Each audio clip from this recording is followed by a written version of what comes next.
আসসালামু আলাইকুম। আজকে বন্ধ আইলাম তো কৃষক ভাইয়ের একটা ইন্টারভিউ নিব। একটা কৃষক ভাই কাজ করতেছে, তো উনি রোদ্দ বিজে মেঘ ঘুরে অনেক কম ধরে কাম করতেছে, তো জিগায় উনার অনুভূতিটা কিরকম। এ ভাই দাঁড়ান ভাই ভাই আপনার দেখে তো দিন ভাই, আবার আপনার দেখে তো দিন না ভাই, আমরা ডাইরেক্ট না ভাই আনবো, আমি কি করছিলাম এক দিলাম না ভাই, আমরা তো ভাই বাদাম তো দিলাম আমরা জিগান করে ভাই ভাই, আমরা জিগাইতাম না ওই মুয়াটা নামে ফুটকিতে বইরা দেন ভাই। না ভাই জানো ভাই কি হচ্ছিলাম ভাই, বাদাম তুলছিলাম ভাই। বাদাম কিরম হয়েছে এবার? বাদাম কি মনে হচ্ছে দেবেন না ভাই, আপনার জিগানি লাগে আলু কায় কি সাংবাদিক কইছো ভাই? ভাই আমি সাংবাদিক কসরু ভাই, যে আমার কাজ ভাই করছু ভাই, রাখুন আপনি যদি না পারেন টাইম করে ভাই, আপনি দেখতেছেন যে এটা বাদাম হয়েছে, আমার জিগানি লাগে।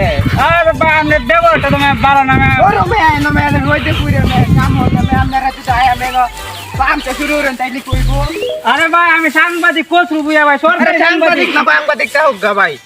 এ ভাই এই ক্যামেরা সামনে আনছে ভাই, এই ভাইয়ের চেটে গেছে দেন বাদামটা কি পরিমাণ হয়েছে। আরে ভাই দেখুন ভাই গাছে ভরা আমি হে পাইলাম শুরু করছিলি না। আচ্ছা ভাই কি আর বলবো, কৃষক ভাই মনে আমাদের দেখে চেটে গেছে, তো ভাই আমরা এখানে সমাপ্তি দিতেছি।